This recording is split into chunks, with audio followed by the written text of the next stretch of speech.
folks, so I'm just out walking my dog in this nice stretch of woodland here, one of my favourites in Northumberland.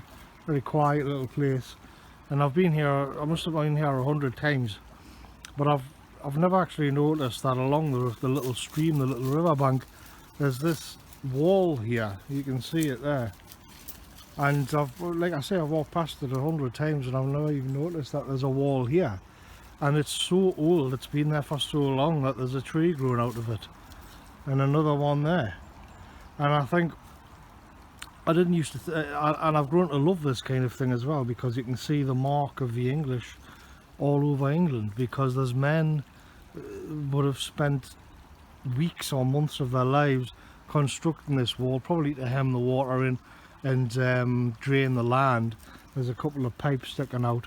But one of the things that I like about it is that when you're in England, you'll see part of the landscape and you'll think it's nature, you'll think it's just part of the natural world, and it actually isn't. In fact, almost nothing in England is untouched by the hands of Englishmen, and here we see it again. And so what you think of as being the natural landscape is actually manufactured. And you can legitimately say the Englishman kind of cleaved England out of the earth. He moulded it, every part of it. Even when you think you're in an area which hasn't been touched or natural beauty, it isn't actually the case. I mean, men would have spent months there. There's a whole story behind those bricks and how they were laid, and where they got the, I think it's sandstone, where they got the sandstone from, how they transported it, and just the fact that they wanted to drain the land in the first place, because then they're going to have more arable farmland, less floods. And so the landscape itself is purely like we literally built this country, we literally carved this country with our own bare hands everywhere you look. And it reminds me a little bit of Lord of the Rings, when you see these huge statues from long gone civilizations with moss on top of them in the wilderness. When I was younger, I used to prefer the sort of virginal expanses of Alaska. I never went there, just on pictures and stuff. I always used to imagine how amazing it was and how nobody had been there.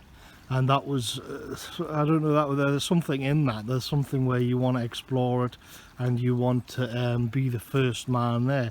There's certainly that drive in Englishmen as well, and in most Europeans, I think. But as I've grown older, I've become much more in tune with just what's close at hand and what's at home. And you see it here.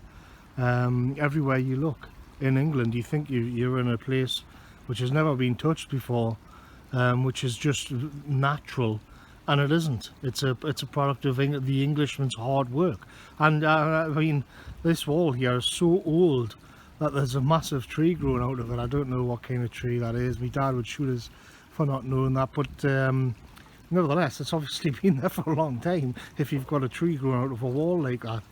The wall must be hundreds of years old. There's even somewhere along there's a little pipe. So there's a whole network being built to drain the land up above, to make it less flooded, less chaotic, better farmland.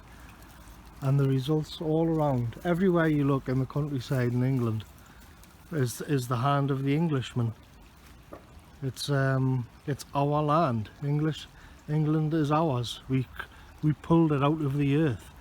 Because if they didn't do this, the land around it would be much different. It would be mainly flooded. It would be like a boggy marsh. And so even the fact that it isn't boggy marsh is just part of the Englishman working the land. Make it bit by bit, brick by brick, stream by stream, making England over the centuries, over the millennia, what it is, which is a pretty nice place when you get away from the cities and into the countryside. And everywhere you look, there's little signs of it. And I just think it's a wonderful thing. Catch you later, folks.